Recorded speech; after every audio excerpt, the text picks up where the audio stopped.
All right, Dale Bertram is a family and therapist. Let me read to you what we have here in the brochure. If you want to know things about Dale, you can look at the brochure, but I can tell you this. It's the best friend I've had in the world, and I've appreciated guidance and sometimes counsel.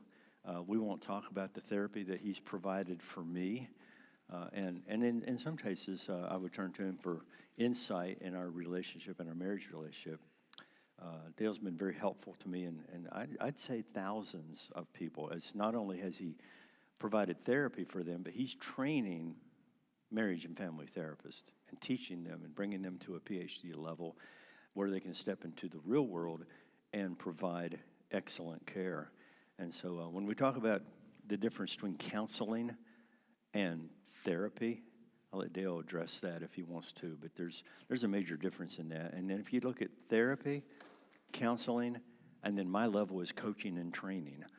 So there's quite a bit of difference in that.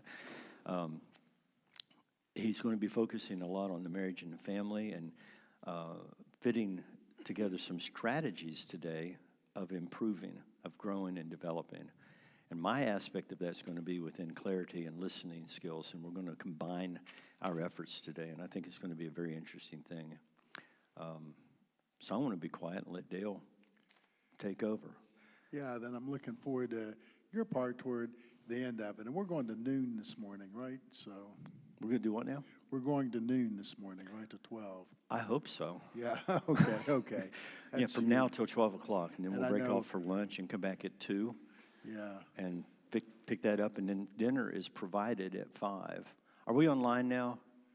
Yeah. Cool. Okay, those of you who are online, sorry that we've started a bit late, but we had to get some technical difficulties getting online, as well as getting our slides and stuff together. So glad you're here, those of you who are watching live. And if you're watching on the replay, then also glad that you're here. By the way, if you want to, and you want to take advantage of the time, go to the settings and place that on playback speed at double speed. Then you can get a double benefit from it, those of you who are watching online. Playback. All right, so Dale, the floor is yours, or rather the chair. And I know you, and I'll do first part, and you've got second part, we'll dialogue in throughout. So. Sure, I'm going to step out of the thing and let them just Yeah. see you because they don't need to Okay. see me. All right. Oh, okay. Well, so we could dialogue some, but that's okay. That's okay. You know, I want to kind of briefly look at another biblical family because you saw what we did last night. We looked at Abraham, Isaac, Jacob, and Joseph, and we saw contemporary issues. And we talked about there are things in that family that we would never speak that we'd never speak to children in a Bible class about. And so now I'm going to look at briefly, before I get into this, at a second biblical family. And the second biblical family, we certainly would not, I would take my kids away from a church, never to have them be in a Sunday school class again if some of the things that I'm about to speak to were mentioned to our children. That's the family of Jesse, David, all of his kids, including Solomon. And so let's look at that family very quickly because there's a whole lot in that family that it's a different family than the family of Abraham, Isaac, Jacob, and Joseph. In that family, we saw certain patterns. In this family, I think we see something that often happens with people who engage in sexually immoral behavior in marriage. So I'm going to look at it. It's almost a setup where it doesn't excuse it, but I think sometimes sexual immorality makes sense in context. So here's a bit of that. Jesse was David's dad, as you know, and he had a number of children, a number of sons, and it came about that King Saul was really not doing the best job that he should, if I can put it contemporarily. And so the prophet came and he was to anoint Saul's successor. And you know the story. This is a story that's told in Bible class, that son after son after son came out, and they weren't the one. So all of Jesse's sons were presented. And so the prophet says, surely there's another one. And so, well, there's the youngest, David. He's out tending sheep. So they bring David in, and David's the one. So again, here's a part that we appropriately, very appropriately, don't talk to children about when we hear that in a Bible class, and that is, what's it like to be in a big family and to be the one that's kind of outcast, the one that can never do as well, the one that we couldn't even imagine would be competent enough to be the next king? And that was David's story. So we fast forward and we see more evidence of it, that David's taking some food to his brothers. They're fighting the Philistines. There's this big giant Saul that's intimidating them. And David sees it. And David asks his brothers and others, why are you afraid of this, man? God is on your side. And so when David does that, they basically, I'm going to do a very loose paraphrase of what Scripture says to make it more contemporary, but this is really the idea. They basically said, scram, kid, you're bothering us. Scram, kid, before you get killed, right? I mean, that's what happens. And so David then fights Goliath, and he begins to get accolades after that, and so Saul eventually becomes concerned about him. He's running from Saul. He writes these amazing psalms during that time, and he becomes best friends with Saul's friend Jonathan. He marries Saul's daughter, which creates more tension. So think about this guy in his relational structure. What do we know about his life to this point? He was raised in a family where he was the one that was punctuated as not being able to do well, not being, nobody would even consider him to be king material, yet he was. Then when he goes out to the battlefield, his brothers basically tell him to scram, and then he's the one that kills the giant. And then he gets all these accolades, and he forms these relationships with the king's brother and the king's daughter, but he's on the outs with his father-in-law, really on his outs with his father-in-law, really on the outs with his best friend's dad. And eventually, when he becomes king, this thing with Bathsheba happens, and we know David had many wives, had several wives, and so, but he looks at her as Kevin talked about last night. He lusts, he has the relationship, she becomes pregnant, and then he sets her husband up to be killed in battle, and then he loses that child, and then then the next thing that happens that's kind of important in the story, most people say, and I don't think it's the most important thing happens, then the next thing that happens in the story is that Solomon is born. And that becomes a neat little story we tell ourselves. But there's a whole lot more that happened in that family after the adultery and after the murder. That family was chaotic from then on. His kids were trying to overthrow him.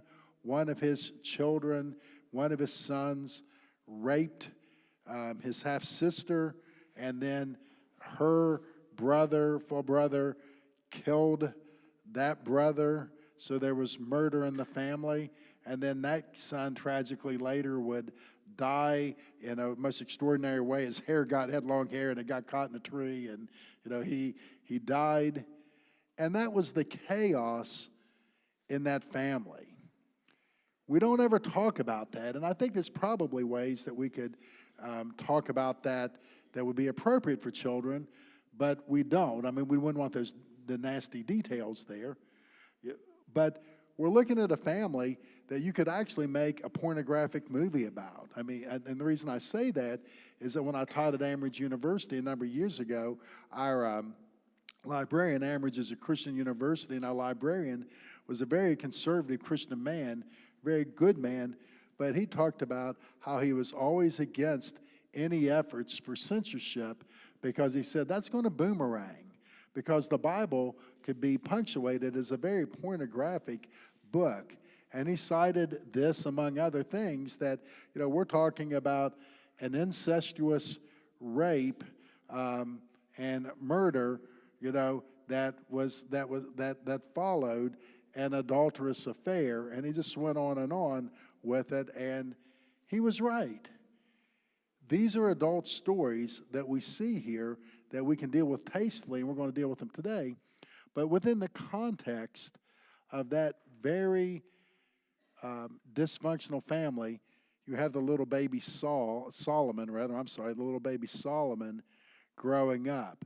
And what we don't teach in Bible class, again, because it's not appropriate to teach it to children, is that he's growing up watching his older siblings try to tear the family apart, try to take the kingdom from dad. He's growing up watching an older half-sibling kill another older half-sibling after the half-sibling that was killed had raped the sister, a half-sister.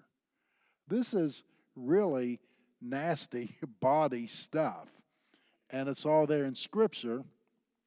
And so that's what he sees growing up. So have you ever thought about what it was like for Solomon to grow up in that family, seeing all that chaos around? And then we look at him, and just like Dad, he lives a very immoral life in terms of, kind of having what I call a sexualized way of being. He was very sexualized.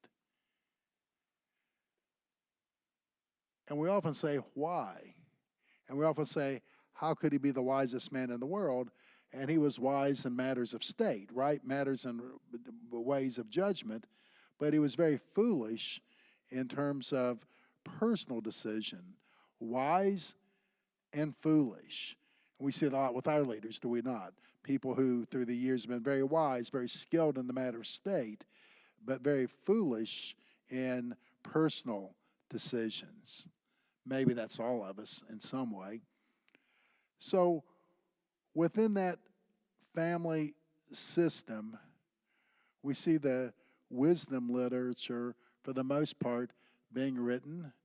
We see Psalms, we see Proverbs, we see the Song of Solomon, we see Ecclesiastes, and out of those hardships, out of those terrible decisions, out of not being nurtured in the families they grew up in, we see again some resiliency and some things happening in spite of.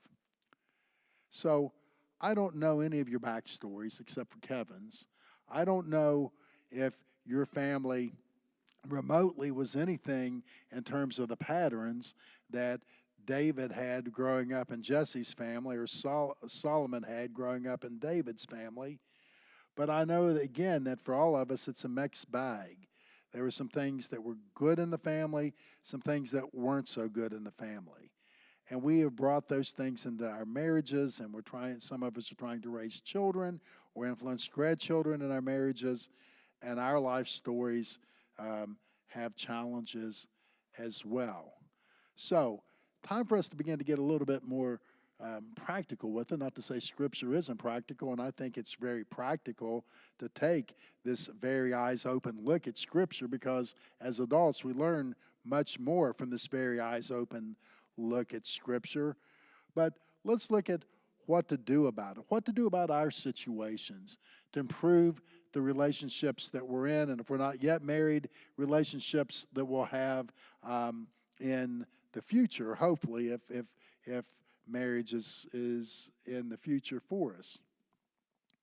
So let's look at moving beyond, part one, moving beyond how you talk with each other. I'm going to stand a bit because I am given to blood clots, so let me stand just for a moment so that I'm not sitting here all day. One of the things that I think happens when you come to workshops like this is that there's an expectation it's all going to be about how you talk.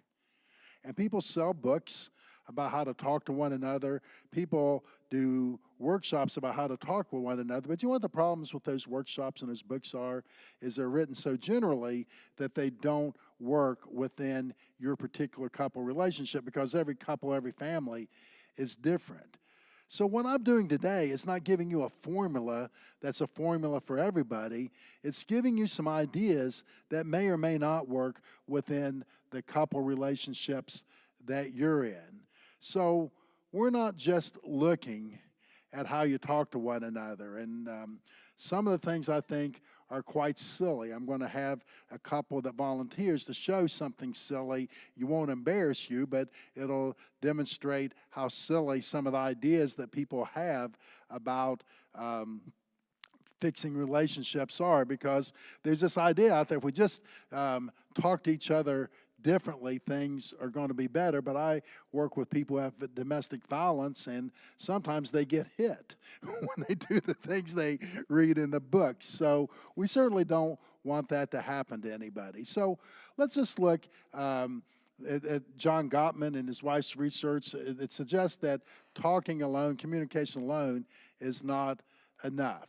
So Gottman had 4 relationship killers that I want you to think about today, because these relationship killers truly are that. He had a term for them that we love in the marriage and family therapy field.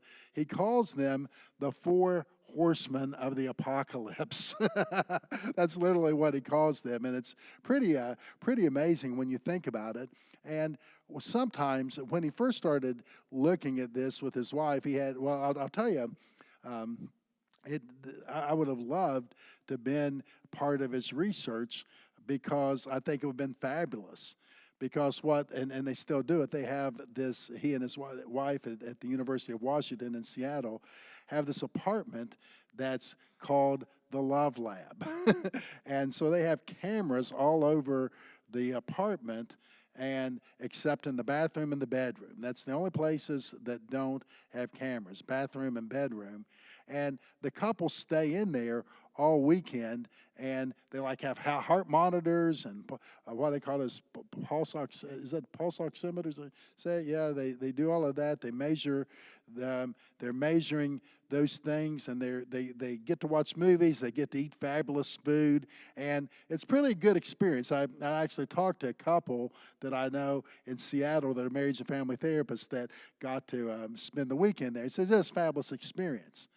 But they look at how they communicate, and they look at what happens among couples, because the Gottmans were not originally looking at doing marriage and family therapy like I do. They were studying families. They were what we call family studies people, and they wanted to really see, what healthy marriages look like and what unhealthy marriages look like. And they could after several years of this research looking at couples, they could predict divorce pretty accurately, which couples would divorce, and they followed that over time. They didn't actually tell the couples, but they followed it, and it was incredible. But here's what the 4 horsemen of the apocalypse are, the relationship killers: criticism, defensiveness, contempt, and stonewalling. Now, criticism, and what we're talking about with criticism, I think some people would call more like nagging. I mean, there's always room for criticism or critique. I mean, I ask my wife sometimes, how did I do? And sometimes I don't like what she says. So I'll teach a Bible class at church, or I'm one of the elders in our church. I'm not preaching now. I've preached a lot in my past, but I'm one of our elders. And when the minister's out of town, I'm oftentimes the person that's asked to preach. And so sometimes I'll get in the car, we're getting ready to go to lunch, and say, how'd I do? She goes, well, do you want the truth? Okay, yeah. And those kind of things. Or how does this outfit look? So I'm fine. And I will tell you, I put a coat on this morning. I'll show it all. Kevin's going to cringe, and I'm actually doing this because I brought the wrong shirt. I've got like 4 of these, and this is the one that got shrunk in the dryer. And Kevin rightly told me, you need to put your coat on. You see why, right? There. And so I ran in at the last moment and put my coat on. That's a good criticism, right? You all are probably glad that Kevin did that. Because you didn't want to look at my blue shirt all day, or if I accidentally, well, never mind, tucked him in my underwear, it'd be seeing worse. But but criticism is it can be a bad thing. Criticism, and then the partner or the person who's criticizing, or they criticize each other, they get defensive. And I could have done this morning with Kevin. I could have said, I want to show you the ridiculousness of this because this happens. Kevin, come on. you're not my mother. Kevin, come on, you're not Norma, my wife. Kevin, nobody's going to notice, are they? Yeah, what's it talking about there? Yeah, nobody's going to notice. And so what happens then? Yeah. So what happens? What happens then? What happens then is that it gets really, really bad with defensiveness. What do you mean? What do you mean my breath smells? Your breath smells like dog poop. What do you mean that I never ever take out the garbage? You don't wash the dishes for 3 days. What do you mean that I don't listen? You talk so long that I just glaze over. Whatever it is, criticism, defensiveness, and then over time, there's this thing called contempt, where you have contempt for the person. I love this because people gender stereotype this, and I think men, and I don't want to stereotype it because men do it sometimes the same way, but people talk about women getting together and saying bad things about their husbands, and I see that sometimes. I'm in a restaurant and I'll eavesdrop on these women. It's like, man, they're talking themselves into bad marriages. But men do the same thing. Sometimes, maybe sometimes more in a kidding way or other ways, but you see that, and you see the contempt that sometimes the people develop for their partners. And sometimes people just together blowing off steam and there's nothing to it. But there is something to it when you are sitting in your car in the driveway and you're saying, do I really want to go in and be with this person? Let me work a little longer so that I don't have to be at home. Let me find a project or something to do in the home so that I don't have to spend time with this person. That's called contempt. It's a terrible thing that happens, and as a marriage and family therapist, I see contempt a lot. In my doctoral program, my doctoral program, our university started a divorce mediation certificate program, and I was not trained in divorce mediation, nor were my fellow students, but in order to get the certificate up, they gave us just enough training to do it, and then they had us do divorce mediation. And a couple times I nearly laughed. It was serious stuff, but I nearly laughed because of the ways that people had contempt. I wish I had a pen on me. I don't, so just pretend this is a contempt. One, I never will forget it, that this couple were coming in and they were getting ready to sign documents, and the husband said, "Oh, my pen is not working." And the wife says, "I have one. Here you go." Just like that. And so he grabs the pen and he looks in the eye and goes, "Thank you very much." He signs it and he gives it back to her. "Here you are." And there was so much contempt in those gestures because that's where they were. But I was nearly laughing. I probably shouldn't have been because they were trying to be civil in the way they did it, but contempt came through. I mean, it's all I could do to keep from laughing. When it was over with, I laughed out loud to myself because I was holding it so long. But it really wasn't funny, I mean, in the big picture, but it was funny to see how they do it. Contempt is an amazing thing when we have contempt for people. It's hard to pull back from contempt. I mean, criticism, defensiveness, a lot of times we're able easily in couples therapy to help people with that, but contempt gets really difficult. But stonewalling, it's almost impossible. I hear me almost because I've worked with a number of couples where they've come back from it. But let me kind of make this a little more like what it is, because it's a term we don't use. It's like talking to a wall. I mean, you think about that's what it's like. You're talking to your partner, you're talking to somebody, and they just don't talk. So it's like, well, I really think that we should sit down and look at the bills because it's going to be a very tight month, and We always pay our bills on time. That's important. And by the way, I don't know if we should really take that vacation or not. And here's what, and it's like talking to the brick wall, the stone wall, because the partner sits there like this.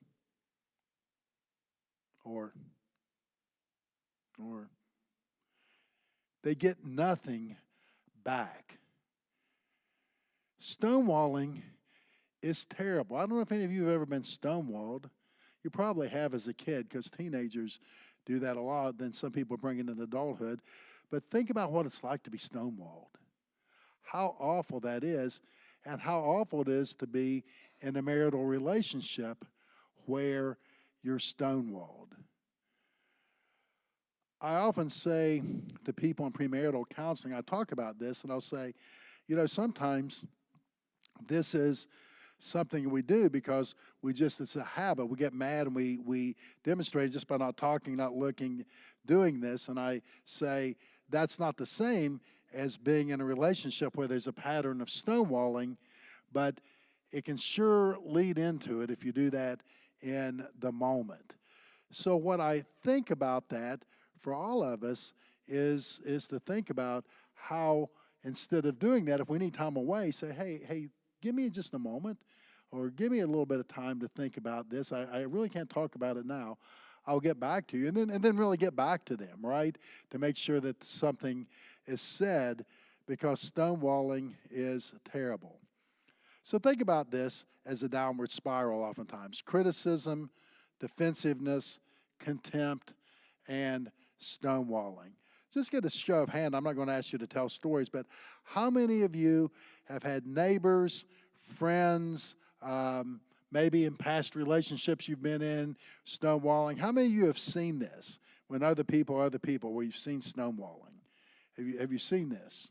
Yeah, we've seen it, and we know how awful that can be if we have seen it. So I really think that Gottman did a great job with this, but there was some things, we're weird people, that things are over 10 years old, we discount them. If it was work done in the 50s or 60s, we think that's really behind the times, and then sometimes it is, because we do change things about every 10, 15 years. I mean, people do change, but there's some things that are on a process level that are really good, that are really old, and I like to get into some of this because I think it presents these ideas maybe a bit better than Gottman did. It's from a guy named Don D. Jackson and his colleagues, and they said several things: that all behavior is communication, and one cannot not communicate. And the couples define their relationship through through interaction. They didn't say it that way. But couples, it's more about couple, that people fight about how to define the nature of the relationship is really what it says. That's an error that is put on that. But the couples fight about how to define the nature of the relationship. So let's just kind of take that last one, since the slide is messed up against couples fight about how to define the nature of the relationship. And let's take it and talk about it about something way different than couples. Let's talk about it in terms of churches and the silly things that churches fight about and sometimes split about. Elders and Kevin, don't get all nervous about it. I hope I'm not anything, but like the color of a carpet. I've known churches that have split over the carpet. I've known churches that have split over which hymnal to use, or do we want to use hymnals, or do we want to put stuff on the board? I knew a church that had almost split, but they didn't, because they had their communion table up here, and some of the members didn't like what they called it, that piece of furniture. They called it that piece of furniture. They said people were making that piece of furniture sacred, and other people said, no, we like it. And it's really convenient to put our communion cups on. This is before COVID, when we did things more traditional way. So the people that didn't like it decided to take matters in their hands, so they came in on a Saturday morning and put that up in an attic. several men, put it up in an attic where it would be harder to get down. And so there was a big brouhaha about it. Now, couples fight about the nature of the relationship. Churches fight about the nature of the relationship. Most fights are about the nature of the relationship. The fight was never about that piece of furniture. The fight was about who had say and didn't have say.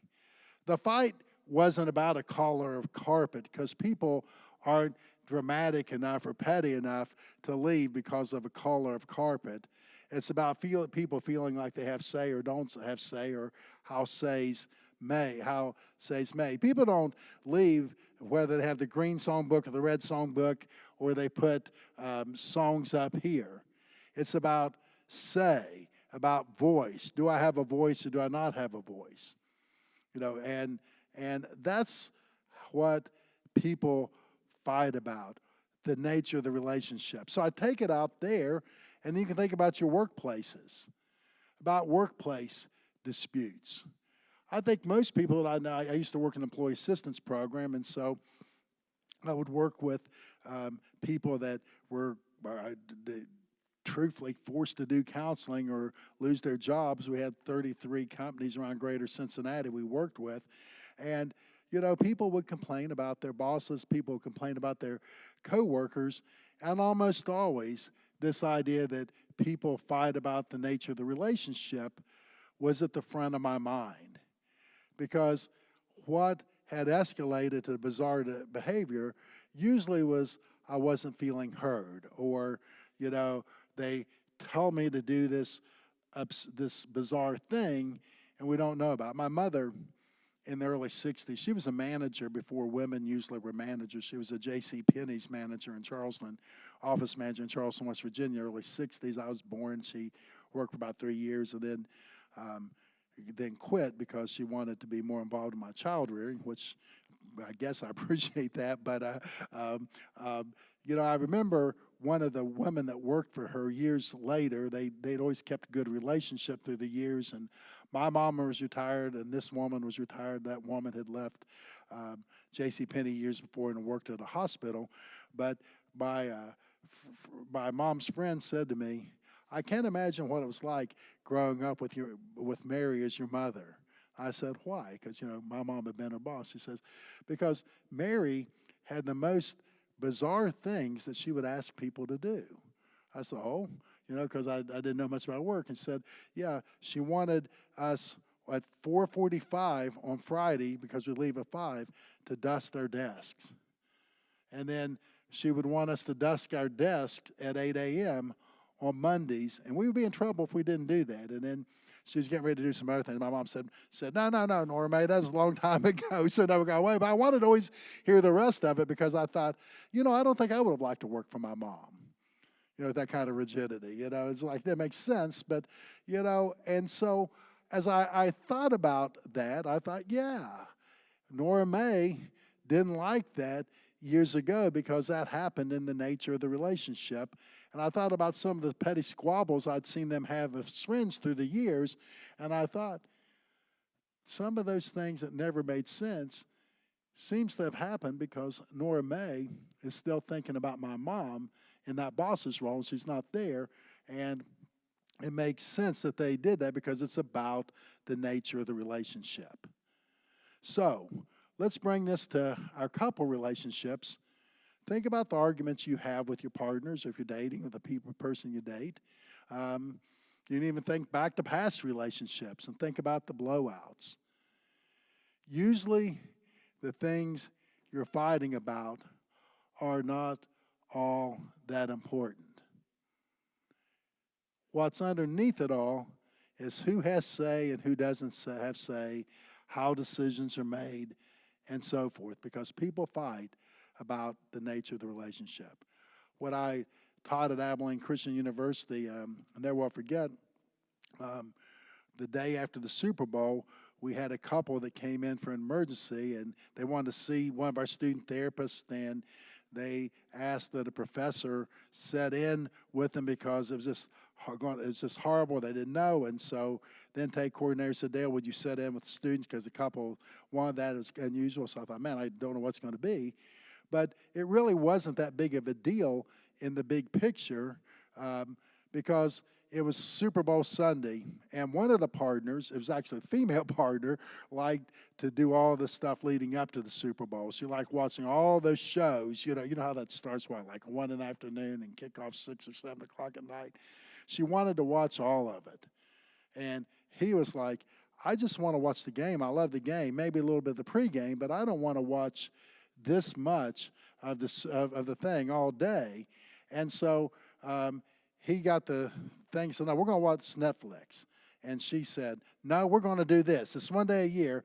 And so they started going back and forth with the controller, or get the controller, you can just imagine, doing it. They'd never done it before. They started wrestling for it. And so she slapped him. And then he pushed her, and they had an expletive, bleep, this isn't us. And so one of them left, went to a hotel, and the other stayed. But it was jarring to them that this had happened. And so what eventually occurred was the next day they said, we got to get in here because we had domestic violence. And I'm thinking, oh, if you only saw the people in the domestic violence shelters we work with, this is small potatoes compared to that. But, the student therapist did really good work with them, and it was a one-time thing. But that big thing happened not because she wanted to watch all the Super Bowl lead up and he wanted to watch a movie. It was about who has say. You see, how say's made. And that's really what we oftentimes fight about. So when we're in our fights or when we are reflecting on our fights, I invite you to think about how this argument, no matter how intense it is, how it was connected to how we're defining the nature of the relationship. Who am I in relationship to you? Do I get to have a say in these decisions? Do you get to have a say in these decisions? Am I comfortable with how these decisions are made? Then the other one is all behavior is communication, and one cannot not communicate. That's really different than the couple communication stuff because people will tell you that couples don't communicate, and that's the problem. Those books will often tell you that, but when they tell you that, they ignore what we saw on the previous slide, that stonewalling is a predictor. Because I want to tell you, criticism, defensiveness, and contempt are bad, but stonewalling is a terrible communication. Because if I am talking to you and you're like the wall here, you're like the wall, what you're saying to me is I really don't value this relationship enough to speak. I don't value you enough to speak. I'm going to honor you. Of all of these, that's the most significant form of communication, and nothing said. Let's fast forward. All behavior is communication, and one cannot not communicate. We know that when a person dies, that the soul leaves the body, right? That's just a corpse. You can think about this the next time you go to a funeral and there's a visitation and the body's, in the casket and people are going by and looking. Even though that person's not there, even though that's a corpse, that corpse is communicating very loudly. I am amazed at how loudly corpses communicate. And they're just what's left of a person, the soul's gone. How do I know? I see people sometimes go, scream and wail and shake, and they have to be held. I've seen people pass out. I've seen people say under their breath, oh, I hope you're not where I think you are. You ever heard that? I hope you're not where I think you are. And things like that. All kinds of things happen. Even a corpse communicates. All behavior is communication, and one cannot not communicate. So, if I would have not put this coat on this morning after Kevin told me, and I wore this, what would that communicate not only about me, but what would that communicate maybe about what I think about you? Probably wouldn't have known it, but it might have communicated I really didn't care about you all, right? I don't care if I'm not looking in terms of the expectations that you have of someone coming here dressed. It communicates something about me in relationship to you. All behavior is communication. One cannot not communicate. I'm going to pay my taxes in September, like a lot of people do. My wife never likes that. She wants them paid by April 15th. April 15th is our anniversary, by the way. And one of the reasons we picked that day was I said, I'll never procrastinate on my taxes if we pick April 15th. She takes it that I am procrastinating when that's not the case. I do a lot of 1099 work, so, I always have, it's in my best interest to wait to September to give the government the money that I owe them, and it's legal to do that, right? So I fill out the form, I'm going to pay in September, and it's just fine. But sometimes my wife has taken that as I'm not honoring her because I'm not getting him paid by April 15th. Okay, she can do that. I mean, that's fine if she wants to think about it that way. And but I try to explain it. We talk about it, and and we come to different view. But think about how that could go differently. Come on, Dale. Come on, Dale. April 15th is tax day. Come on, Dale. I told you I want to pay by April 15th. I could just say, that would be what? Stonewalling, right? I could do that, and I could say, I want to do what I please because the issue's not your taxes from the hospital that you owe. The issue is my 1099 work, and so it's in our best interest to pay, and you don't know what you're talking about. But you don't know what you're talking about, it would go ballistic very quickly because I'm defining the nature of the relationship. You see how that goes?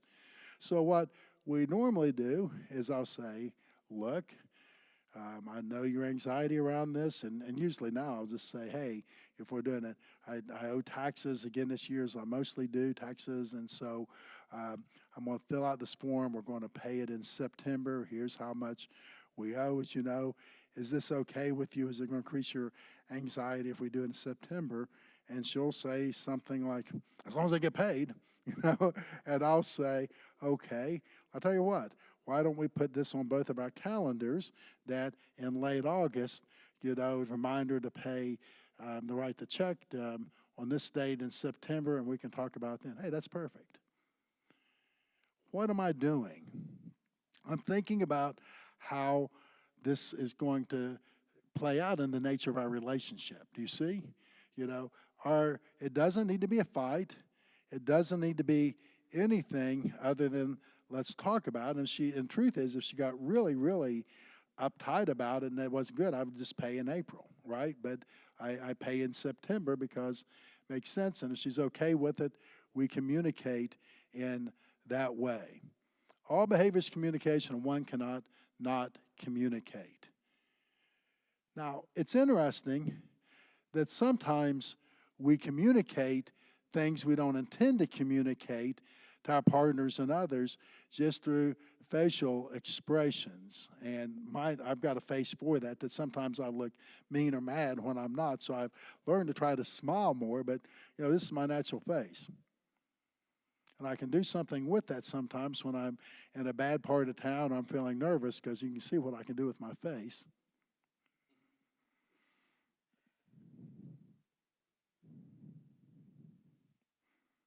Nobody wants to mess with me when I'm like that, I've walked outside and said, that guy's crazy. Look at him, when he does that. But, it's communication. And sometimes I'm just tired and I do that, and that happens. My wife her family. I didn't like it when I first started dating her, and I may have not married her, and I'd not seen her sisters do that in conversations, but she rolls her eyes a lot. Her whole family rolls their eyes, and it's not like, oh, brother type thing. It's just a thing they do, and after I saw all of them doing it, kind of endeared me to her. But it's all behaviors communication, one not communicating, in case you want to know. It's weird that when she's rolling her eyes like people use to roll their eyes, she doesn't go like this. She goes like this. It's the different thing. So I look at the way she's rolling them. and because all behaviors communication, one cannot not communicate. Couples define their relationship through interaction. All right. So we've talked about this a little bit already. I want to get into a little more that couples, are fighting about defining nature of relationships. Couples, again, often argue about unspoken rules. We talked about that a little bit last night. We'll talk about a little bit here. Differences in family expectations can create conflict as well. And we know what that is like, particularly with extended family. I don't know how many people, I think Thanksgiving must be a horrible day for most people in America when they live close to in-laws. How many people do you know, maybe some of you do this, that you do a big meal at 2 o'clock and then you go to the other family at 7 or 8 o'clock? I mean, it just has to be horrible for a lot of people. I think Thanksgiving must just be a horrible day for a lot of people in America. I think Christmas sometimes isn't much better, because you go to this family, then you go to that family, and you're trying to juggle things. How often is that? Because those family expectations create conflict. How many times do newlyweds fight that because his family, they do their Christmas celebration, open gifts, share meals, share time together on Christmas Eve, and her family does it, so somebody is not going to get what they usually get because of those differences. And so a lot of times newlyweds fight about that, and they usually work it out, but that happens. Couples often argue about unspoken rules, and that really happens. Like I mentioned, my mother-in-law used to just walk in. She did it to everybody. After she walked in on me that one time, after I said it wasn't going to, I wasn't going to change, she never did that to us anymore. But, you just fight often about unspoken rules, and those unspoken rules probably need to be spoken about, because a lot of times they're about what each person perceives to be appropriate or what each person perceives to be normal. And those things are always there. Let me give some practical examples about unspoken rules. I'm going to give the one Kevin gave. Actually gave it about his relationship last night, that his father-in-law would pull out the chairs while his mother-in-law swept the carpet, swept the floors. So Kevin didn't do that because he didn't realize that was an expectation. When he realized that was an expectation, he said, no problem. It could have turned out another way too. He could have said, I really don't want to do that. I've got a back problem, or is there another way? And maybe they would have worked it out another way. But once that expectation is spoken about and why it's there, then you can do something with it. But here's the deal, is that I think most of us have these unspoken rules, these unspoken expectations, and we don't even know what they are, right? We don't even know what they are, but yet they're there. So let's think about previous relationships with that. See this all the time. Maybe some of you can relate to this. Some of you have been married for 50 years, maybe, and it's still a thing 50 years later, because when I was in Fort Lauderdale, again, I worked with lots of couples that have been married 50, 60 years, and we go back and look at their dating histories and things that happened years before, and those were still a problem. People recreate or avoid past relationship patterns. You're in a relationship with somebody, you like something, or you don't like something. Maybe you say, never again am I going to be in a relationship like that. I felt so used. Or never again am I going to be in a relationship like that because I did all the giving and they did all the taking. Never again am I going to be in a relationship like that because they would never let me give to them. They've never let me do anything. I always had to be the on the receiving end because of just the way they were, and so forth and so on. People recreate or avoid past relationship patterns. They recreate them or try to recreate them because they want those things that they valued. People try to avoid past relationship patterns because they just don't want to replicate that again. Now, the problem is they're in a relationship with somebody else. So they're trying to recreate patterns here that oftentimes this person's not that interested in. Or even more problematic, they're trying to recreate patterns here, and the person over here they're married to is saying, I don't want to ever do that again. I don't want to ever go there again. I'll talk about sex very lightly here because we're going to have to think of sexual relationships later this evening for those who want to attend. But I see that a lot when I work with couples around the sexual aspects of their relationship. Someone's in a second marriage and they say, man, I really, really like this with my first partner, because they oftentimes don't talk to their current partner about it, but in therapy they'll say, yeah, I really, really like that. And the other partner will say, that's just too gross for me, or I don't like that at all. I could get more specific, but it wouldn't be appropriate, to do. But I think about those things a lot, and how this person really valued this, and they almost couldn't wait to get married again so they could do this again, and this person says no.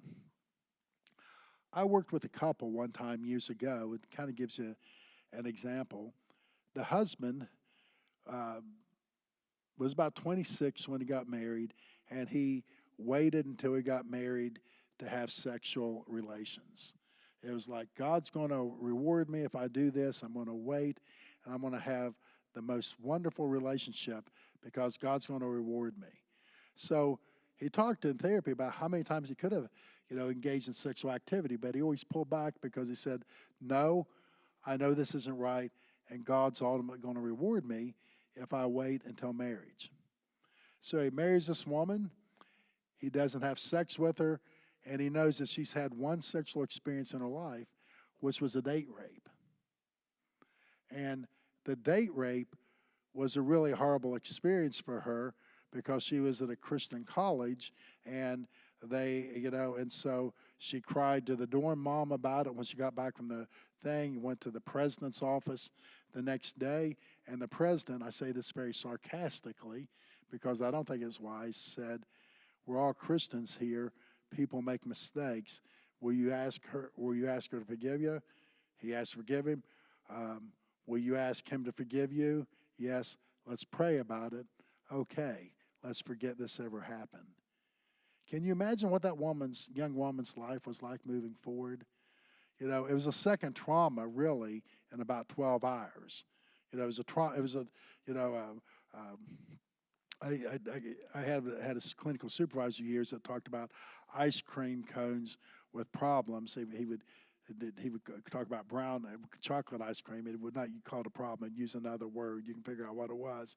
And he would say the first scoop of brown ice cream was the problem, and the second scoop was what they tried to do to solve the problem, and the third scoop was what everybody else did to interfere, and that just ends up oftentimes on their shirts. So this woman had 3 scoops of ice cream, of chocolate ice cream, just almost immediately, and it was horrible for her, absolutely horrible. And so she tried a few years later to go to therapy in a little rural town that she lived in, and the therapist didn't want to talk about her trauma, just wanted to talk to her about how she was thinking and how she was feeling and gave her things like that. Never talked about the trauma. So they had their wedding night experience, and she had a flashback, and it was this awful. And I saw them when they were married 5, 6, 7 years, and they'd only actually had penetration for a few seconds that first time because it could never get that far. And he was really angry. He was saying, "You're supposed to do this because we're married. I waited." And, what did that do? It just made her trauma worse. And she was like, "I really, really want to, engage with you, but I can't." And, and so they were just moving back and forth in this on the verge of divorce. And I thought, I will never be able to help this couple. But I did. 2.5 years later, they were having relations. I won't get into all the details. It's not appropriate here, but I did trauma work with her, did some work with him, and they would meet with me for 3 hours a day for 2.5, well, not a week, 1 day a week for 2.5 years. One of them would have an appointment.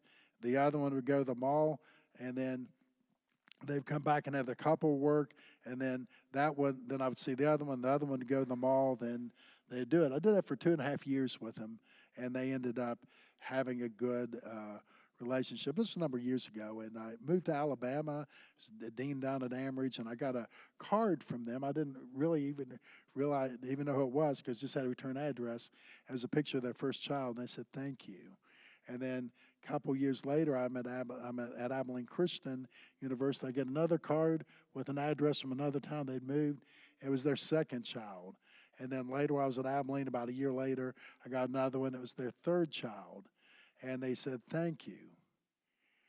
Things changed, and a lot of it was around looking at what was going on in their relationship patterns, right? It made perfect sense for her not to be able to have sexual relationships, to be reluctant. It made perfect sense for him to be disappointed, right? Because of what he thought was going to happen, what was going to happen because of his rules that he created. If I wait, things are going to be better. And for her, I've been violated. I can't let this happen again. And so over time, things happened. And, in that last one, they talked about what a wonder. They just said, they were cryptic because I think they probably thought that maybe a secretary, somebody would open it for me. They said, the things we talked about for 2.5 years, they're all better now. We enjoy each other in those ways. What a wonderful story of perseverance. But those patterns had to be addressed. Her relationship with her trauma, her relationship with him in relationship to her trauma, his relationship with purity culture, as I call it, his relationship with her, expecting that there would have been a payoff because of him waiting. All of that had to be addressed, and it was. Okay. So I'm going to, I think, pause here. I want Kevin to have time for his stuff. But Kevin, would you come in and maybe, dialogue with me about some of the things we've said and then open it up just for a minute, then give you the rest of your time here that you have? What? No, talk to the hand. Talk to the hand, okay.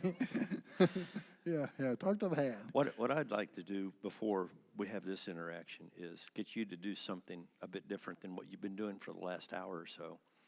Some of you are not around the table, so you can't do this as well. We set tables up for you, so anyway, I would encourage you to find a table. What I want you to do is stand up, and to each person, you're only going to have 5 minutes to do this. To each person in your group, say something positive, something you really like about that person.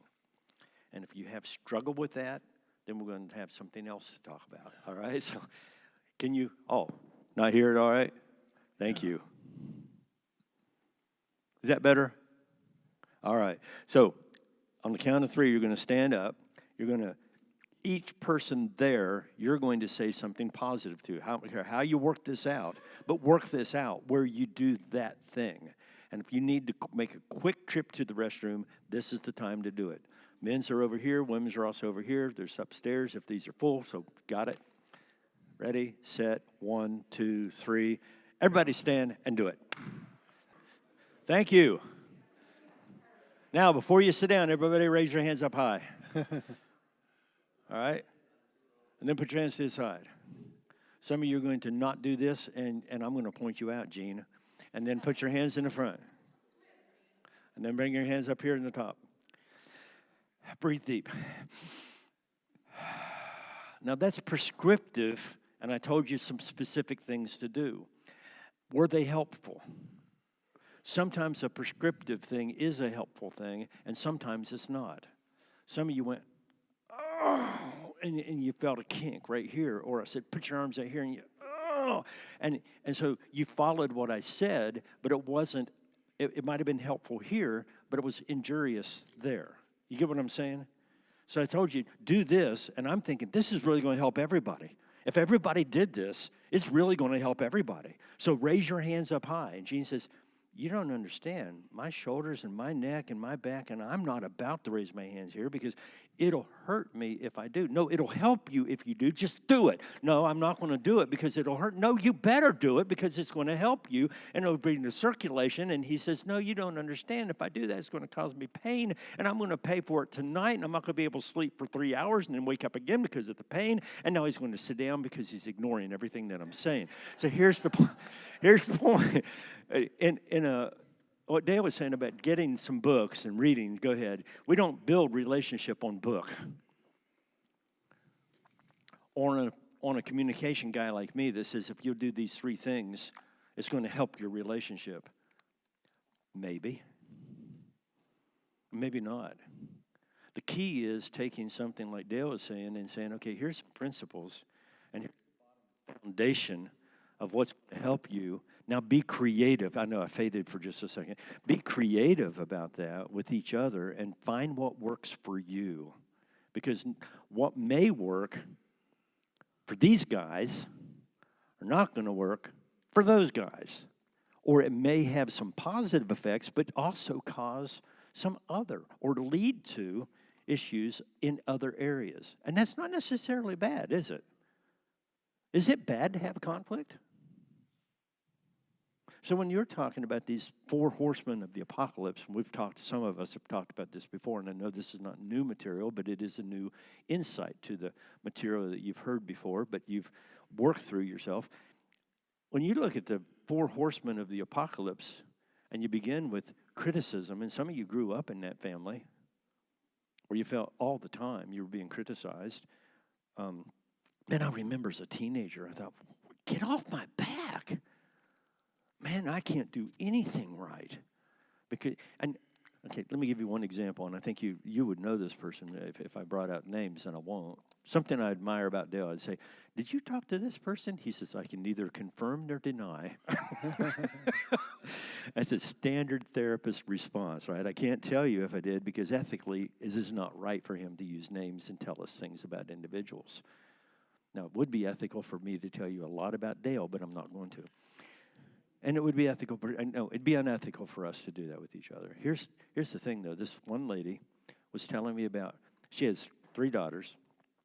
Years ago, I mean, I'm talking 20 years, 23 years ago, she had 3 daughters who she was very critical about. And I watched them in interaction, and I thought, man, if this is what it's like at home, they're in a living hell. And I need to address this. And so I did. In my youth and my ignorance, I said some things that I now reflect back and think, man, I should never have said what I said the way I said it, especially in public, and embarrassed her. And she said, because of that, because of the event that we'd gone to together, she said, I will never go back to that again. I had that kind of an impact. No, now that I'm a bit older and I'm thinking differently, I didn't have that impact. She perceived things and assimilated things to have that. And so what she grew up with was her mom would say, I want you to clean up your room. She'd clean up her room and make her bed and everything, and to where she thought I did a good job. And her mom would say, pretty good, but look, let's do this. And she would perfect what she had done. Now, that wasn't critical. She wasn't saying, well, you didn't do that well. She had stepped in and said, here, you could do this better. Well, over years, that helped create within her this perfectionistic approach to everything. I can't do this unless I do it completely and perfectly. And people would complain about this about her. She said she'd crack an egg. This is what they'd say about her. She'd crack an egg, and then she'd take a spoon and scoop out everything from within the egg to make sure she got it all. And that was the indication of how perfectionistic, if there was a hair out of place and she walked in the bathroom, it was always straightened up. Because she was always wanting to present herself and everything about her home. And her house was pristine. I don't know that if it was ever messed up, it wasn't for long. I didn't know anything like that about her family, and I didn't know anything like that about her background, but that helped motivate her. Without addressing these issues at that time, she proceeded to do that with her 3 daughters,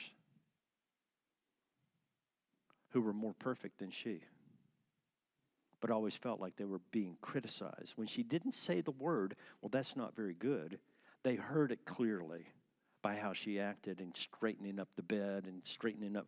Well, you picked up these toys, but look, we needed to put these here, we needed to put these here. You see how organized this will be for you tomorrow because you had these toys in this order? What they heard was, I didn't do that right. I didn't do that right. I still don't do it right. And no matter what they did, she always helped make it better.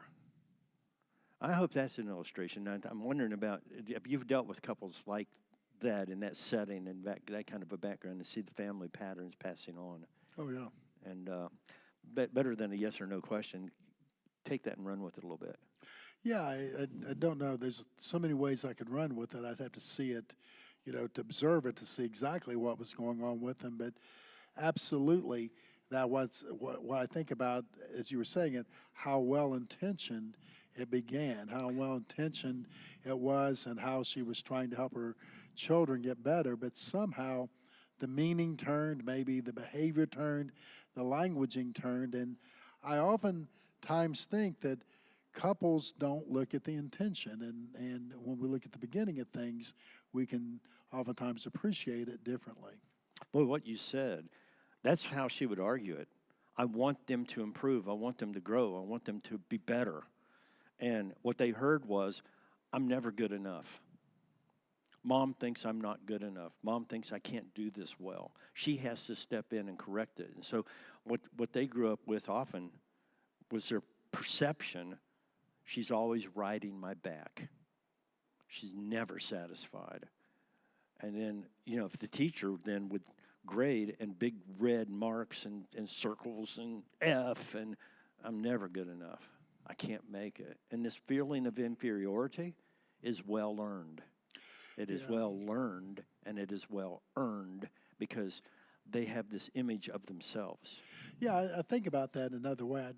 I hope I'm not derailing where you're going with it, but well, you are. But go ahead. Yeah, I think about it in terms of how people, think something's true, and they organize evidence to support it. Like those children could organize evidence. They get a 0, they do poorly. See, I'm not good enough. They get an A on a test. Man, I don't know how I did it because I'm going to mess up tomorrow. Then they get a C the next day. Yeah, I knew I wasn't good enough. Next day, they get a 97 on a test. Man, I missed those 3. Why did I miss those 3 points? Because I wasn't good enough. And so it's always looking for the evidence where there's other people that they say, I'm enough. I'm enough. No matter what, I'm enough. And so I think it's important for us to think about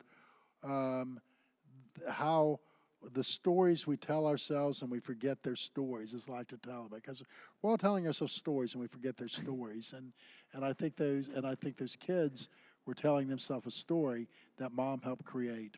It's interesting. You talk about the stories and looking at it from a different perspective, and it is almost impossible to gain another perspective until you specifically put yourself in a different position. where you and I, we've talked about this before, but many of us have. The position you take determines your perspective. Your position you cannot see what you cannot see. The position you're in determines what you see and how you see it. But that affects your emotions, your pathos, which involves your attitudes, your values, your belief systems, and the way you see the world, the way you see yourself, and the way you look at other people. So your position determines your perspective, how you see and what you see. Yes. Your perspective influences those emotions, and the emotions then drive our behaviors, often in ways that we're not even aware. But we do things, we say, why did I do that? Why did I lose my temper there? Why did I say this? And have you ever done something and thought, why on earth? And you use these words even. That's just not me. Like the couple that ended up at each other's slap, and they're pushing, and that's just not us. What's happening here? And then they had to separate in this corner and in this corner, and they're going to come back at it again sometime if they don't deal with it in a more positive way. But the ability that you have and I have is to step into behind somebody else's eyeballs, but not if you don't take time to get to know them. So the story that you're telling can be altered. And I remember something you did in your PhD program, and you're going to remember this when I say it. Tell the story that you grew up with from a different perspective, from a different position. And a story like the three little pigs. But I want you to tell that from the wolf's perspective, position. Tell the same story as if you were the wolf. Yeah. Or tell the story of Red Riding Hood from the grandma's perspective, the position. Tell it from the woodsman position. Now tell it from the big bad wolf's position. And when you tell the story from the same story you grew up with, and I love what Dale did early in the scriptures, saying, look at this from Solomon. What was it like for him to grow up in this family and to see these things happen, and what kind of dynamics took place in the family? And I'm thinking, and this is not the first time I've heard him use this illustration, but today, I thought, wow, to look at that from Solomon's position, it just opened the whole, and I had heard him say it, but I hadn't, you ready? I hadn't heard him say it. Has that happened before where you read something, you read it 3 or 4 times, and you read it again, you say, I didn't even know that was there. Yeah. Wow, how many times have I read that, and I missed that word. I missed that phrase, and now you see it differently. Yeah, just kind of an illustration. If any of you were Karate Kid fans and then back in the day and then watched Cobra Kai on Netflix, it was exactly what you're talking about. It was just fascinating to see, the story told from the Johnny Lawrence character's viewpoint about how, this kid was, bullying him. He came into the neighborhood, stole his girlfriend. This kid came in. It was going to be his year to win the championship, but he had this old man, beat them up when it was just a kid's thing, his friends, and then the old man taught him to be a karate champion and stole his thunder the second year. It was just fascinating. I'm paraphrasing, but it's fascinating to see how that a lot of that was told from another perspective. That's an excellent thing. I remember in school we saw a video in one of our classes called The Eye of the Beholder. Mm-hmm. And it showed the same set of events, but from 5 different people's perspectives. One was from the taxi driver who picked up the guy, and he says, man, he was a gangster. Fella got into the car, and he pulled his hat down, and he says, boy, rough day, isn't it? Yeah, it is. I have things to do. I get things to do. Boy, what about this politics? Yeah, I know what you're saying. Just leave me alone. And the perception of the driver and how he figured this guy was a gangster. And then somebody else saw him come into a restaurant and saw him as a womanizer. And somebody else said, but then it showed it from his perspective and why he did what he did. And suddenly you're saying, oh, that makes sense. And it also makes sense why everyone would see that one individual completely differently from each other and from his intentions. All right, and that's a real quick summary of something like what you just talked about, but it's called you can find it, I think, on YouTube. Just look Eye of the Beholder and look for something back in the 1950s or 60s. It was black and white, and it's incredible. And some movies will do that. They'll show it the same set of events from different perspectives, and you can gain insight from that into your own relationship. And when you pulled out, you cannot not communicate. That was pretty much the heart of where I want to go with you is you cannot not communicate. I know you've heard the phrase, right? You cannot not communicate. Anybody never heard that before? You cannot not behave. Behavior is an axiom. That is, it's a given. It's a reality. You cannot not behave. But the facial expressions is a behavior, but most of us are unaware of our facial expressions. And particularly, we're unaware of how other people see our facial expressions. It's like you look in the mirror and you walk away and you forget what you look like. So you forget and you just smiled and you felt it, and something happened when you smiled, didn't it, Lex? Because when you smile, it affects how you feel. But it also, you recognize when somebody sees you smile, it also affects them. So the facial expression, I'm not going to tell you what kind of a facial expression to have. I'm going to tell you your facial expressions communicate. And you can use your face purposefully. You know what I mean? You can use your face and your eyebrows and every part of your face to communicate things purposefully.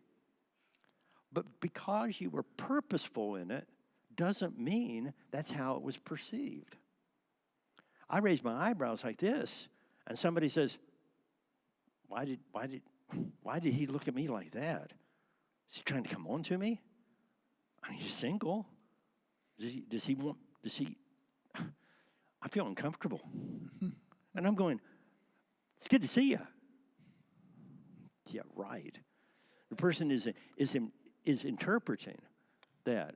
And let's say I have an uncontrolled eyebrow movement. Hey, how you doing? And you're doing it back to me.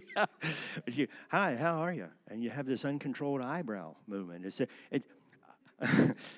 I had a car wreck back in 1978, and here's the residual effect. And I'm not even aware of it anymore. But for the last 40-some years, I've been doing this.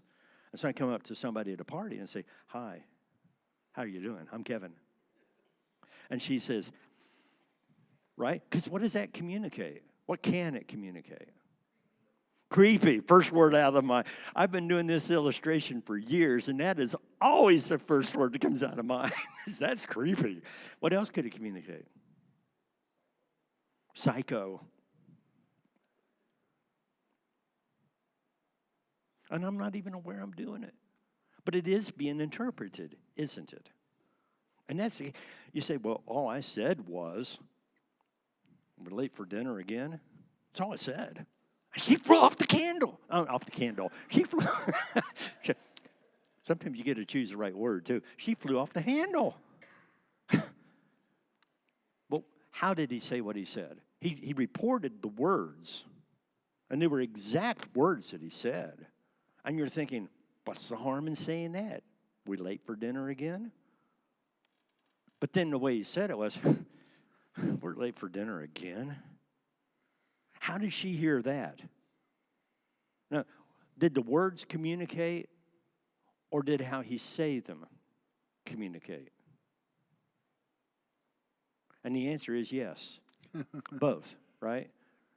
But the way he said it carried more meaning, carried more weight than the words that he said. Often in counseling, coaching, and training, I'm listening to what is being said that's important.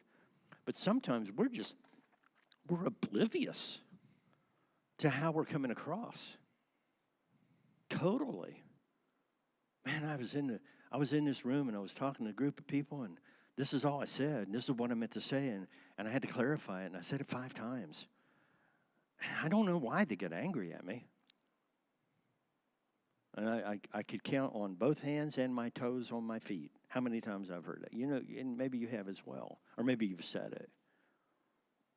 And you're just oblivious to how you said what you said. You said the right words.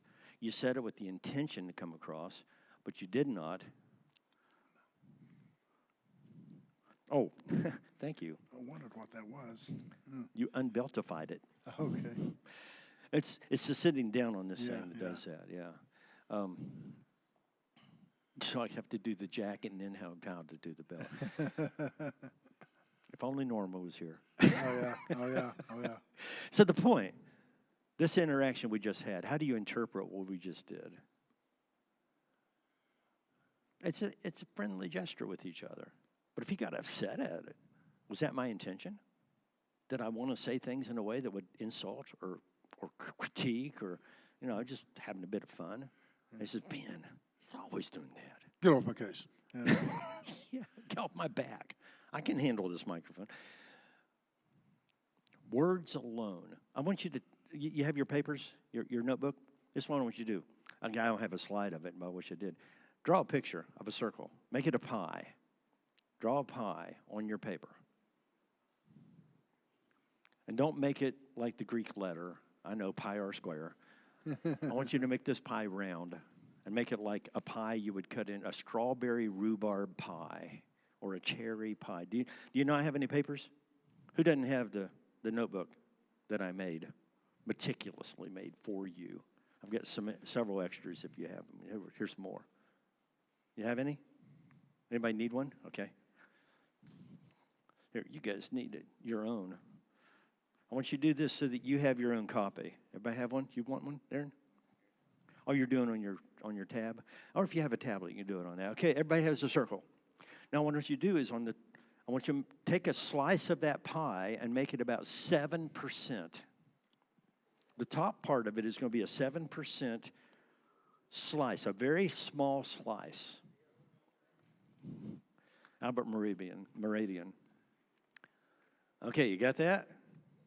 And draw up from that a mark that says 7% words. 7% words. You need papers? Look at that.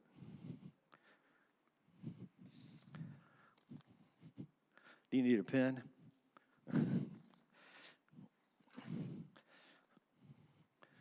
Yes, it's the least I can do. I'm always willing to do the least I can do. Okay, so 7% words.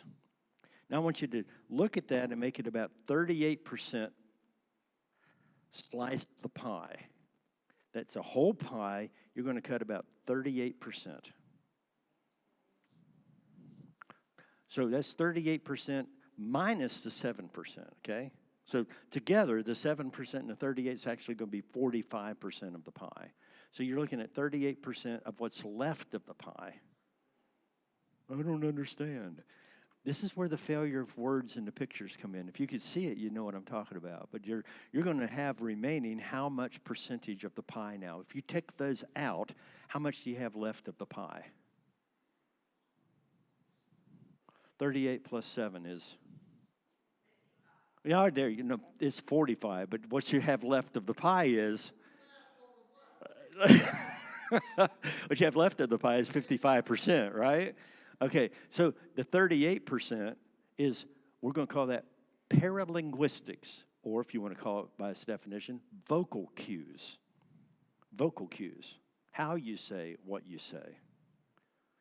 And the 55% is behavior, or we'll call it kinesics, body movement. It involves also how you dress, your hairstyle, beard or no beard, that kind of thing. So if you consider that, look at, now at the very top of the page, above that circle and above those words, I want you to write just one word, meaning. The meaning of communication. Words themselves are only about 7% of meaning. This is according to a psychologist back in 1983, Albert Meridian. He may or may not be right. I think he's right, so that's why I'm telling you about it. And here's why. The content, the actual words that you choose to use, are they important? Are words important at all? If I were to tell you that 7 people were killed last night, if I said 7 people were slaughtered last night, if I said 7 people were murdered last night, do those words carry with them a different set of meanings? Do they communicate the same thing? 7 people died, right? Somebody killed them. But 7 people were killed, 7 people were murdered, 7 people were slaughtered. Communicates the basic idea, but each of those carry with them a different emotional heaviness to them. So the words themselves are important, but the words themselves are not all that's involved in meaning. How you say what you say carries with it meaning as well. That's why I think it's important if you're reading one passage of Scripture or a section of Scripture, go back through several times and emphasize different words and see what meaning comes out. Some of you have been with me before. I stole this from Zig Ziglar, but he said, I'm going to take 7 words and show you how we say them differently and how that communicates at least 5 different messages. Remember that? Anybody? I didn't say he stole the money. Now let's emphasize that. And you tell me what it means. I didn't say he stole the money. Means what? Somebody else did, but not me. I didn't say he stole the money. I didn't say he stole the money. Meaning,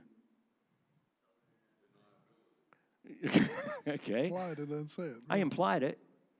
I didn't say he stole the money. Does that have a different kind of a meaning? What? I didn't say he stole the money. See, 5 completely different messages in 7 words, all because you emphasize. Now, you get an email. Do you read the email like this? I didn't say he stole the money. Or do you read it in your mind, emphasizing certain words over others, and you hear it in your mind the way it was written? The word, you say, all I sent were these words. But they can't help but read. You can't help but read without providing the vocal cues in your mind to make sense out of it. We make sense out of things by how things are said or how we hear them said. Does that make sense so far? And then sometimes, if I can say it, it's interesting by how the choices people are making, and sometimes we can see what they're afraid of. Like I think about the thing I'm hearing a lot of people now say, instead of he murdered him or he killed him or he slaughtered him, he made him unalive. And I'm always wondering why, or he unlived him. And so it's like, how is it that people don't want to say he killed or slaughtered or the person's dead, and it's that avoidance of that tells me a lot about the person that's saying it. Yes, the fact that you choose certain words over. In fact, I've argued this, and I've wondered about writing this up and producing it for the academic world. The word choice itself is nonverbal. Yeah. Just choosing the word is not the verbal process, although it's happening in your mind, and you are using words. The fact that you chose this word and not that word, we have an unhoused population. We used to call them homeless. We used to call them bums living out on the street. But no, they're unhoused people. Well, it softens the texture of the word. So you're choosing certain words to communicate, but words alone never communicate, because words alone don't have the meaning that you place on them. Meaning lies in the listener more than in the sender. Now, there's a general accepted definition of a word, but how many different definitions are there to the word, like fine? The word fine. I'm fine today. Did you pay your fine? That's fine and granulated sugar. 3 different definitions of the same word. And you say, well, that's just English. That's every language. And it's also every person, because I grew up with certain words meaning things. But not only that, there's certain expressions that mean things too. Dale talked about his resting face. And everybody has a resting face. Like right now, many of you are just relaxed. Maybe because I'm putting you to sleep in my portion of this presentation. I get it, because I've been where you are, and you were the one speaking. So, yeah, well, when you see me nod like this instead of like this, you'll know.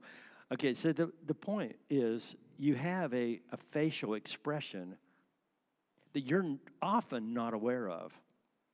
So one time I was teaching at Boise State University. I would not use this in a sermon, by the way, but this is, I know we're in a church building, but this is just a building, and this is just a group, and I'm going to do something that I would not typically do from the pulpit, okay? So don't get scared about that.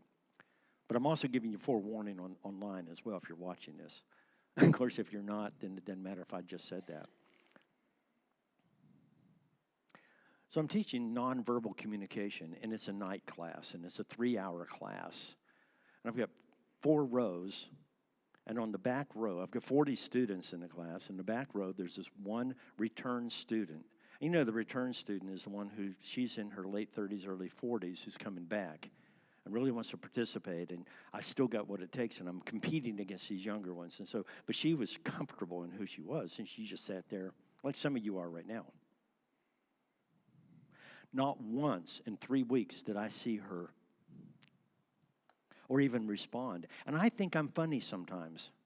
And I'd say something that everybody's laughing, but not her. I'm thinking, why does she not like me? Why did she stay in my class? She hates me. 4th chapter, 4th session, we're covering facial expressions. And how face, you know that most of the communication non-verbally that you get, most of the meaning comes from right here, according to some psychologists and communication scholars. Your eyes communicate this whole section of the face. We get that early on from babyhood.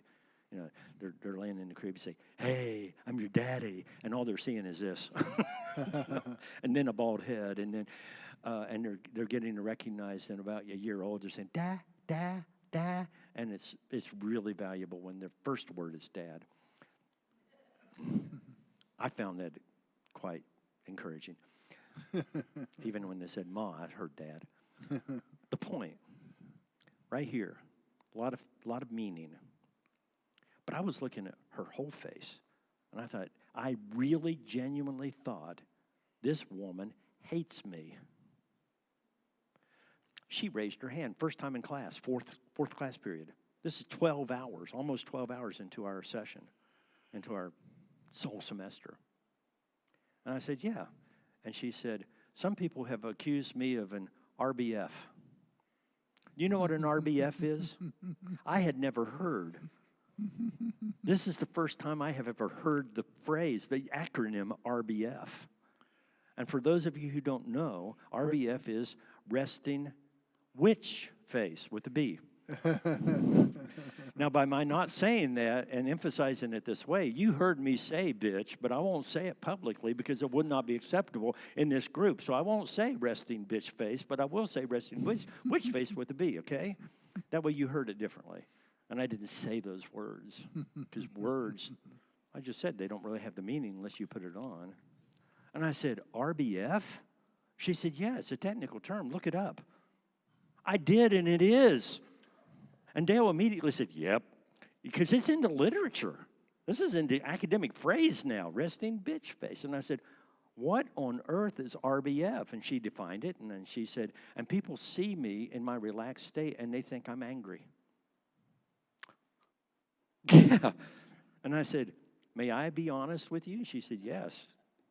I tried to be honest with everybody, but I really wanted permission here. And I said, that's exactly how I interpreted the first 3 weeks of our class, and I wondered why you don't like me. And she said, I am so sorry. I love this class. And suddenly I loved her. I mean, and we became friends after that because the barrier was, I didn't even interact with her. And she was out of class immediately. You know, it was over at night. We went from, it's a 3-hour class, so we went from, 7 to 10, almost 10, 9:50. She was just as soon as we were going. But she's married, and she's getting home to her husband, and they had she had adopted the son. It was his second marriage, her first marriage, and on it goes. The history of the story. How did I learn all of that? Because we became friends. And also, she took 2 more classes with me and became my TA in 2 other classes. And today, we still are in contact with each other. But had I continued with my interpretation and allowed that to be the barrier without any kind of interaction and understanding, you see how the behavior covers 55% estimated of meaning. So the way that Gene right now is sitting, he's communicating certain things, right? Everybody Relax. see him over here? Relax, kick back like he's in a lazy boy chair, right? And he's drinking his coffee just to stay awake because of Dale's presentation, and now here I am. So, but the point is, does this communicate anything to you? Compared to Tracy back in the back with her hand almost partly raised, because we're not open yet for question and answer, but you're going to be. And hold that. By the way, if you have a question or a comment you want to comment on, write that down so that if we don't cover that, then you'll have that, okay? You'll have it to say. But don't forget what you want to say, unless you just have to say, okay, good. Because I don't want to stop talking yet. But the 55% or so that communicates meaning is your position, and your facial expressions, and your clothing. A lot of communication we don't have any control over is where we're at. Certain behaviors are more appropriate here than they are other places. Some of you are angry at me because I used the word witch with a B. You're upset. Why would you even say that in a public address? And you may be, and you may be right. I don't think you are, but you may be right. Would we behave differently at Buffalo Wings, at a get-together celebrating somebody's victory or retirement, or celebrating that there, than what we would behave at a funeral? Are there certain behaviors that are appropriate there that are inappropriate here, and appropriate here that are inappropriate there? So the environment, the occasion, the setting informs us certain things that are expected but are not written out. Somebody behaves somewhat differently at a place we're saying, sorry, that's out of place. That's wrong. Maybe. But the environment, the occasion, all of those factors go in to create meaning. That you're sitting where you are and we're doing most of the talking. This is more of a workshop seminar setting. You're expected to this, right? There's certain behaviors we're expected to do and you're expected to do. And we fit within that fairly well. Unless Tracy were to say, I have something to say and you haven't called on me. And she steps up and walks up here to the front and says, listen, I want to tell you what. Now, is that an appropriate behavior of a participant in a seminar or a workshop? And that's a little out of place, isn't it? Would it be accepted even though it's unacceptable? Depends on how flexible you are. Yeah. And one of you may step up and say, woman, what are you doing that? And tell her to get back in the seat. And she said, I'm not going to get back in the seat. And suddenly we have a conflict going on. Why? Because she wants to be heard, and she's not been privileged, and she's not appreciated and not valued because she's had her hand up, and I've ignored it. Now she's up here taking control, and somebody else says, what are you doing? It's their workshop, not yours. Yeah, but I want to say something, and I think it's important, and everybody needs to hear it. And you can hear the dynamic of that. And so Dale says, what's really going on here? Is the fact that she wants to say something and she's not being able to say it, or because she's not being heard and seen? Not being seen, appreciated, valued, which comes back to a bottom line of relationship, value. And whether you speak clearly, thinking about what you're going to say before you say it, which I've given you a lot of time now, or listen well. Is there a difference between paying attention, hearing? Well, let's do it this way. Hearing something, paying attention to something, and effectively listening to something? Is there a difference in those three? Can you hear something and not really pay attention to it? Can you hear something and pay attention to it but not really be effectively listening? Effective listening is where you gain the meaning of what the other person is saying.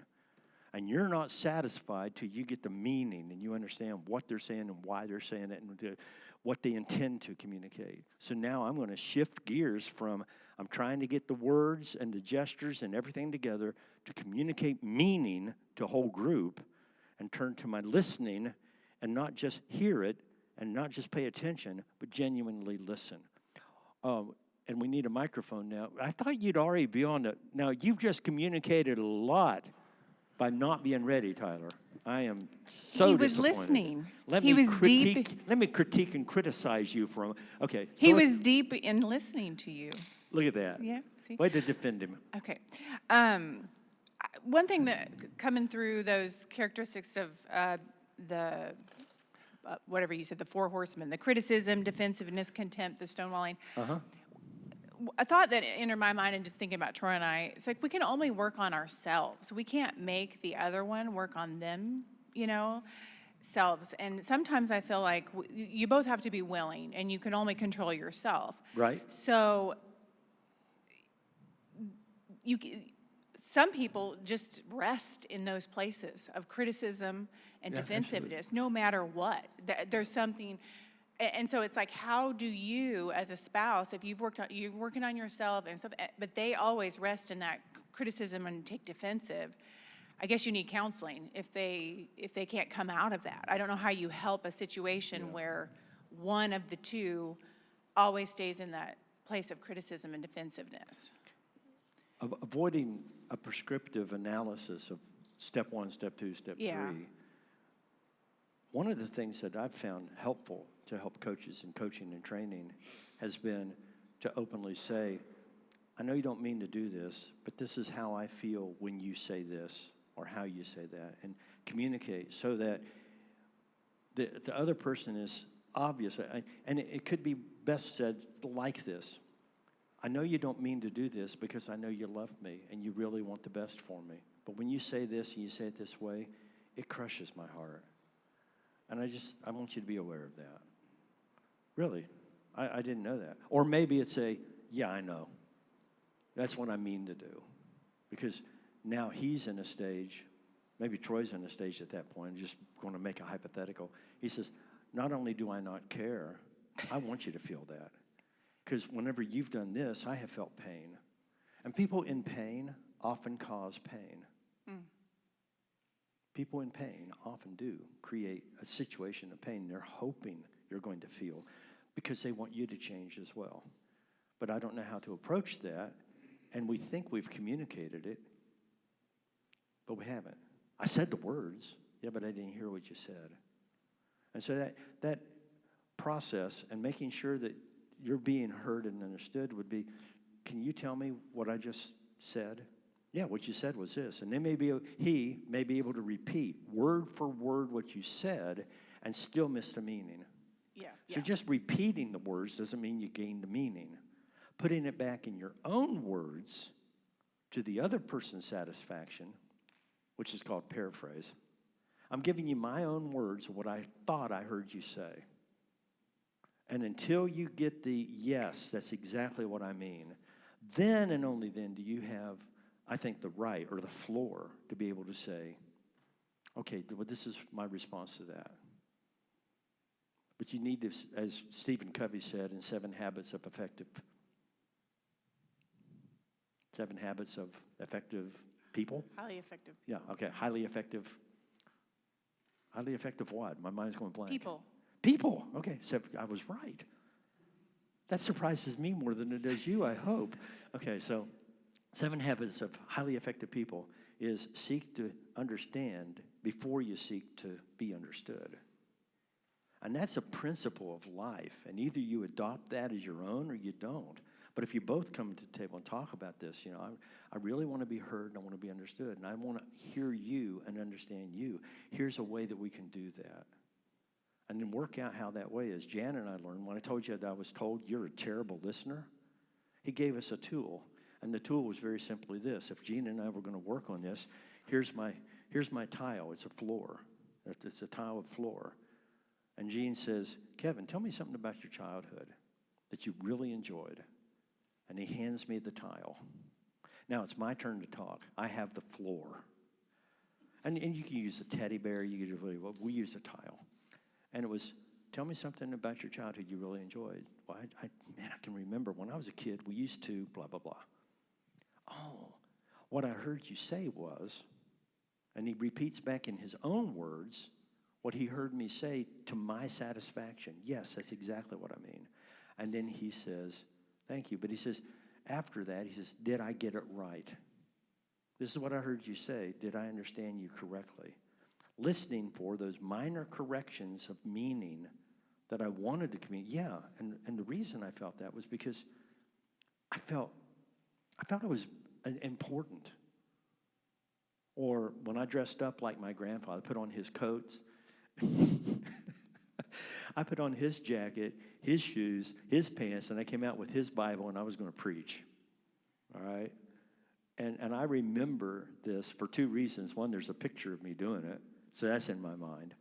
But also because of the feeling that I got when I did it. And it was oh, look at you. You're just like your grandpa. I wanted to be like him. And that was an affirmation for me.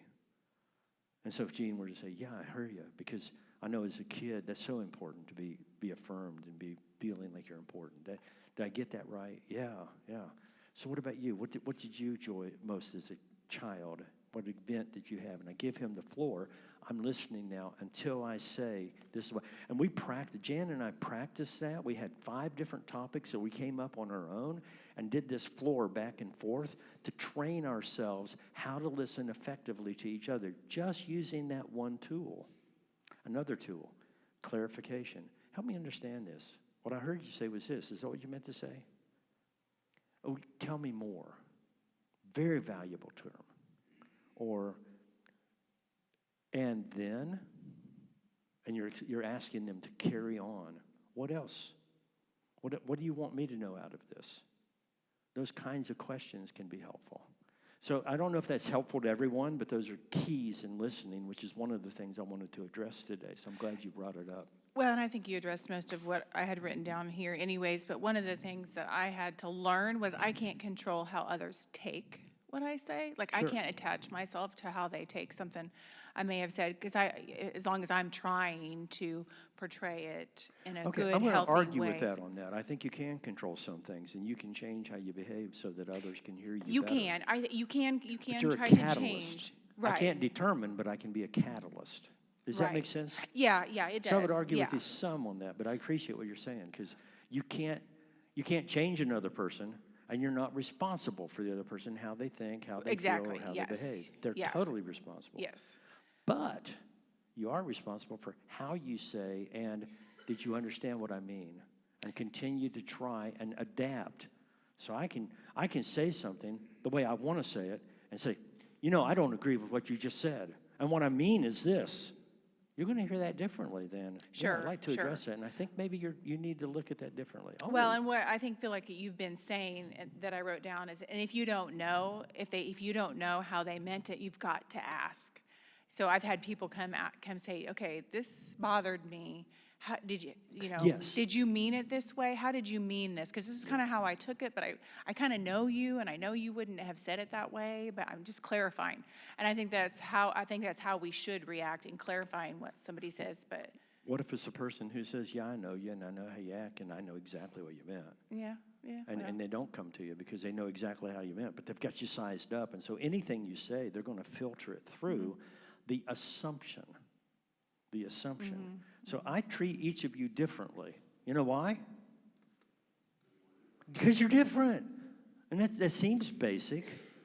But when I already have a preconception of what I think you're like, then I take certain pieces, as Dale said, we look for things to justify and support what we already hold to be true. And I feel inferior.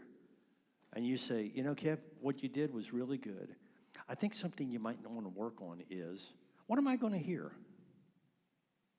If I have an inferior feeling, if I'm looking at myself as one who is inadequate, and I have a fear of, and by the way, every person who stands in front of a group and presents has a poser epidemic. I'm going to almost state that true. I mean, anybody that doesn't, as a narcissist and and think they're the most important and the best person in the world.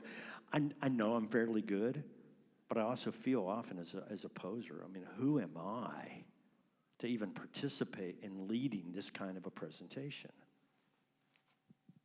And even more so, Dale and I made a presentation together, and when I got home with Jan, and she said, by the way, Jan gave me permission a long time ago. She said, you can use me as a negative example anytime you want, probably more often than a positive. I said, well, that's not true. She said, yeah, it really can be. And that tells you a little bit about her own feeling of esteem and concept. But she said, you have my permission to use our relationship and anything I've done, that you can use that however you want. So I have that permission, like it really matters today. Okay, so start trying to make fun of that. One of my issues is I look at things almost immediately as to what's funny about that. I handle stress with humor, and that's my go-to. And there's some reasons why. I understand those reasons why, and sometimes I have to fight expressing that because I know how people will receive it, especially in a morbid or a traumatic situation, right? I mean, when we were told that she had 9 tumors in her brain, and one of them was the size of a walnut in her cerebellum, and that had to be removed, and she said, what if we don't? And the doctor said, I give you a few days. You need to decide if you want that removed or not. But my experience is you have a few days, maybe a month, if God is good. And we'll leave you two alone. And then he paused, and I don't know what about us created this feel, but he said, you need to talk about this and pray. But if you choose to have it removed, here's what you're going to be expecting. The radiologist and the oncologist are going to want to do this. And here are the effects. And the first day of pharmacology class that I attended, the doctor came in and wrote on the large chalkboard, all medicine is poison. So whatever you bring into your body to deal with this, the rest of your body's going to have to deal with the poison. And here's some of the things you can expect from that. He was just laying it out for us step by step. This is what they're going to want to do. You've got to decide if you want to do this. I'll be back in a few minutes. And he left. Total silence. And then she looked up at me, and I said, well, this is a no-brainer. And she laughed, and I laughed, and she said, okay, now we can talk about it. Because 36 years, she knew me. 40 years, actually, we were together. 4 years dating. What's the point? The point is that was the way I handled it, and I knew that was sometimes appropriate, sometimes not. And in that setting, you may think that's totally inappropriate. It was also expected in certain ways. Does that make sense? Okay. And I'm not sure where that rabbit trail took, but hopefully it gave some kind of a foundation for each of us are different. We recognize that, but we tend to go back to a base way of, this is the way I communicate, and you have to adapt. This is me, and I have to do it this way. This is just who I am. And the Greek word for that is hogwash. You have the ability to change. And that's the beauty of what you said. I can only change me. I cannot change another person. But good news, and this, by the way, straight out of Crucial Conversations. Good news, you can change. You can change you. In fact, the definition of living and growing is if you want to grow, you're going to change because all growth involves change. And when you're through changing, you're through. You're done. The only people that don't have the ability to change are 6 feet under. They've assumed room temperature. They're gone. They can't change anymore. But you have the ability to change, and you can change you. So as a communicator, and you need to take this position, in my opinion, you need to take this position. You are responsible for what you say, how you say it, and how you communicate meaning. You are responsible, and you can change how you do that by the person to whom you're speaking or communicating. And realize everything you do is communication. Your facial expression, your body position, your clothing, everything about you communicates something. So when Dale came over and started talking to the wall, I thought, how many times was I the wall?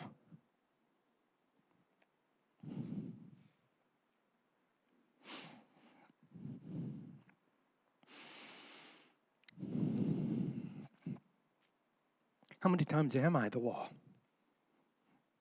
To people who need to be heard. How many times are you? And you're expressing by your lack of, you say, well, we haven't communicated in years. She goes to her part of the house, I go to my part of the house, and we don't talk at all. We haven't communicated in years. Yeah, you have. You haven't said a word, but you have communicated volumes to each other by your choice of not purposefully communicating. And in every relationship, what you say and how you say, or that you choose not to say, communicates. And I'm finished preaching now. I got to preaching. I'm sorry. No, I'm not. It's part of my nature. Question and answer real quickly. I know it's 12:12. When it reaches 12:12, I'm going to say, yay. But you may have a question or comment as we wrap this thing up. We started a little bit late. We're ending right on time as far as the 2-hour presentation. I missed the yay part. Yeah, okay. Was this okay today so far? Okay, we're really going to get into more strategies in the afternoon. I hope you're back. Those of you who are online, we'll be back at 2 o'clock, and we'll pick this back up again. I may be kicking it off at the beginning instead of Dale starting it off. He has inadvertently been involved in teaching while he's here. So yesterday, he had 2 3-hour sessions with his students back in Kentucky online. And today, he has 2 or at least one more presentation that he's done, and one of them is 2 hours. That's what he's doing now, and I meant to let him in my office, and I don't know where he is. It's my turn to watch him. So, but he's got a presentation he's doing now for 2 hours with his students, and he'll be back here for 2 hours with us. But he won't be doing 2 hours. I'll be one of those, and we'll open it up for a lot of participation at the end. We're going to have lunch provided, and I can nearly guarantee, as if I were the one preparing it. Dinner. Did I say lunch? Yeah, lunch is on your own if you're going to eat. And anyway, we'll come back here at 2 and pick that up. Yes? Water and snacks out here in these baskets, and I think there's coffee may be made as well. Am I right? And so some of you already know that, and you've participated in the coffee drinking. Can we pray and then go? Lord, we do appreciate how you brought us together, and that we've been able to focus on things of importance, particularly relationship building. I pray that you'll make us more aware of how we communicate and what importance that is in relationship building. And help us to gain insight by your Spirit on things that, well, help me on things that I specifically need to work on in us as a church family. Help us as individual families and friends. Thank you, Lord, for making us the way you have, and for allowing us the free will, even to blow it, and you still love us and use us and accept us, and thank you for all of that. And we praise you. And as we're breaking off for lunch and we interact with each other, I pray that you will strengthen our time, our fellowship, our relationships with each other more. To your glory, in your name, Jesus, we pray. Amen.